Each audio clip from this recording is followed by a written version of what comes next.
Alright, I'm back. Got a small mail call for you guys today.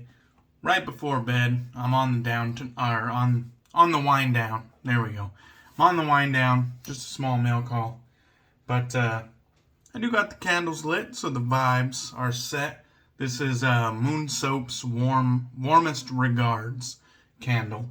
So giving me a nice, warm, sweet, warm oud send-off right before bed. But this came in today.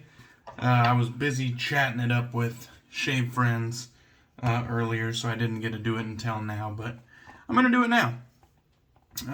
This one is from Blackland Razors, and if you're watching this in a timely manner, you probably can guess what this is.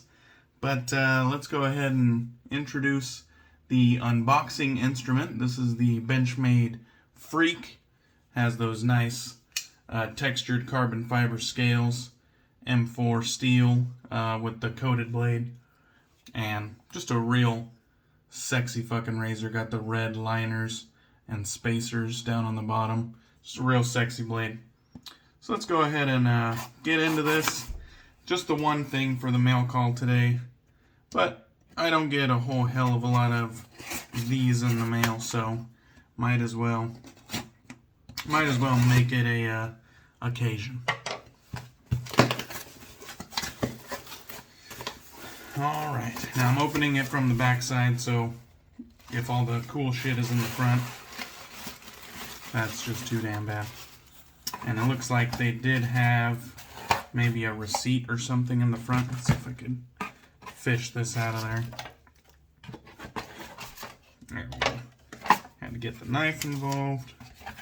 Okay, so it looks like this was meant to be smack dab in the front if you were opening it from the right side. So it looks like a maybe high atop a mountaintop where you're even higher than the clouds. Then we got the Blackland's new and improved logo down here. Very nice cardstock. On this side it says Blackland thanks you, welcome to the family. Shane, not even gonna, let's see, Schwartzlander, Shane Schwartzlander, the founder. We got at Blackland Razors for IG. We got support at blacklandrazors.com.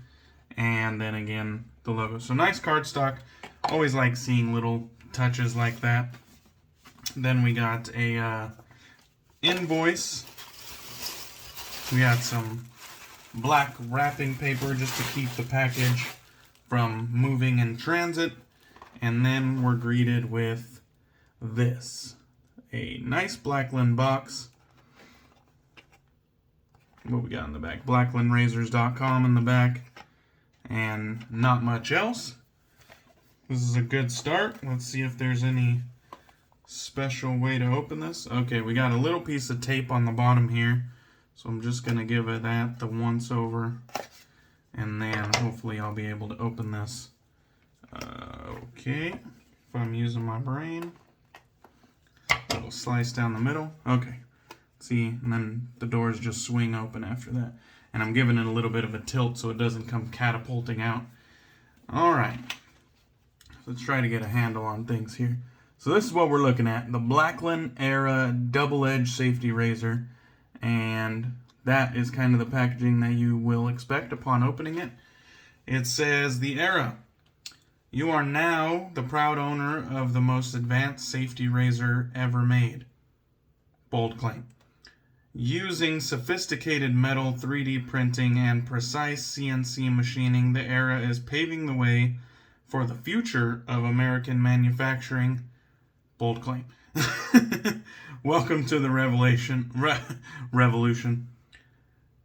And welcome to Blackland.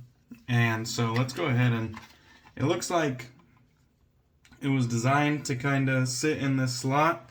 If you look there on the top end, it looks like it ripped in more than one area, right here and right there. The box didn't look like it was damaged in any way, shape, or form. The box looks like it is in perfect condition, but there must have been enough rattle and enough jiggle inside of this packaging to make the top wrap that won't be an issue so long as the razor is still in good condition.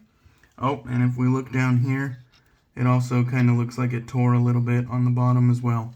So the top and the bottom kind of got a little bit of tearing. Again, won't be an issue unless the razor's in bad condition. Let's go ahead and pull this out. It looks like a separate box.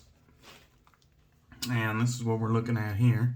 Blackland in the front, Era on one of the sides, and nothing else. Let's go ahead and pull this out and see what we got going on here. If I can get to it. There we go. Don't have enough nails apparently to open this thing. Okay, be gentle now. What do we got in here? Okay. So, I ordered 2 different base plates. I ordered the level 4 standard bar. Let me see if I can't pull that out of there. So, there we go.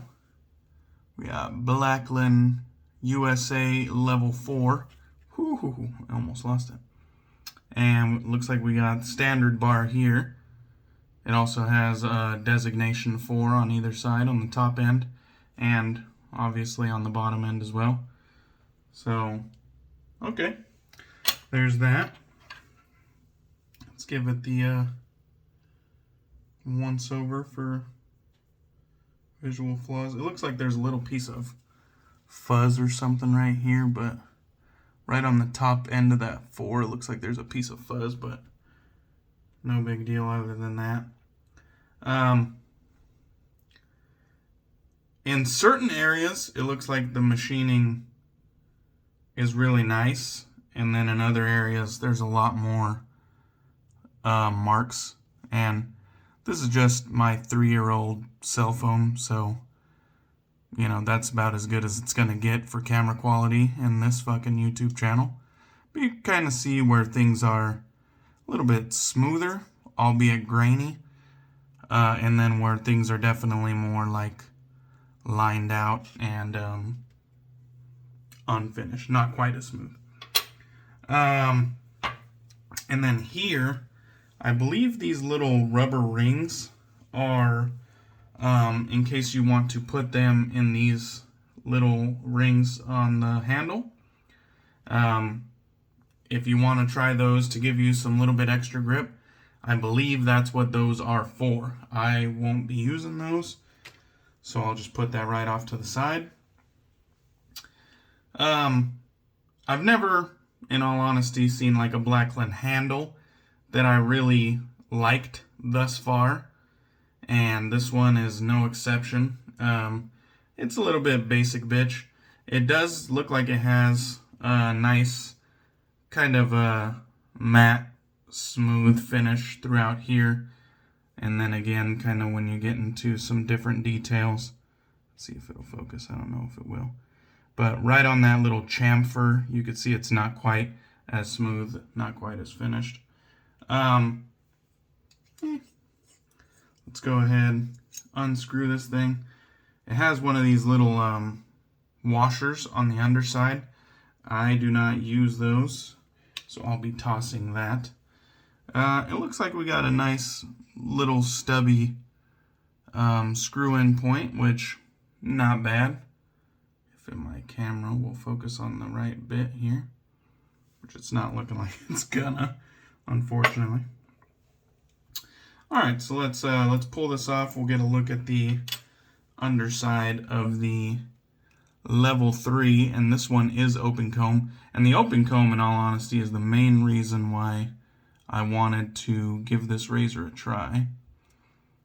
You kind of see where it has that grainy but smooth finish, and then in other areas it kind of has like this lined, like less smooth finish. And there are little micro chamfers that I can bring your attention to, like on the bottom of the teeth here. There are little like tiny micro chamfers, but not much. I wouldn't call them like super rounded off. They still look pretty square, but there's just little tiny chamfers on there. So There's a look. Very slim profile, which I assume that'll be a good thing. So there's a good look at that one. Here's the top cap, also quite slim. The top looks fairly smooth, although you can still see some of those lines that make it look not quite as polished, not quite as finished. And then there's the underside, which still has that grainy smooth portion in the middle, but then less so, obviously, where you have those lined bits there. It looks like it has a like a 2 post and 1 screw design. Very common design, so I assume this will work quite well. One thing I'm noticing right here, if you look at the threading on this thing, you can see everything looks good until maybe those last 2 swirls. And then it looks like it kind of got bit or dented a little bit, and hopefully that's coming through. Look at those last 2 swirls. You can see that how it's more shiny than the rest. It's because it's been flattened out. Kind of looks like it's been bit or dented a little bit. Hopefully that doesn't cause no issues. That's kind of where the washer was sitting, so I hope that doesn't cause no issues. We shall see. Let me put this baby together one more again. We'll give you a little closer look at the whole complete thing here. That just screws right on. That just screws right on there like that without the washer. It doesn't have like a recessed entry point or anything like that. It just screws directly onto that flat surface. And you can see where those 2 posts kind of poke through. It's a basic, but, you know, rugged design. I've never really had a problem with the way that the Blackland Razors like heads look. For the most part, they look pretty good. Sometimes they're really innovative, sometimes they're not. This one looks rather slim, which I think will be a bonus for a lot of dudes, especially ones that like shave under the nose and stuff like that. I really look forward to giving this a try. Having something in this price point, which I should have had more notes ready for this, but I'm going to save all that for the actual first impression shave. But something in this price point, there are competitors there that I have in mind, and they do not have open comb offerings. And so it will be nice to give this a try. I hope that I like the shave on this thing. That way it brings something new to my razor collection for this price point. And whether I like it or don't like it, I'm going to give you my thoughts on it. This is just kind of a laid back first impressions. Out the box, it's not really blowing me away like, you know, looks and finishes wise, but we'll see how it shaves. So, really looking forward to this. Before we leave, I think these are just blades. That was the other thing that I pulled out of there. So I think these are just blades in this last packet that I didn't bring up. But that's it. So that's a quick unboxing and immediate first impressions. I look forward to getting a shave-in with this ASAP and giving you some real in-use impressions of it soon. So thank you guys for watching. I appreciate you, and I'll catch you on the next one.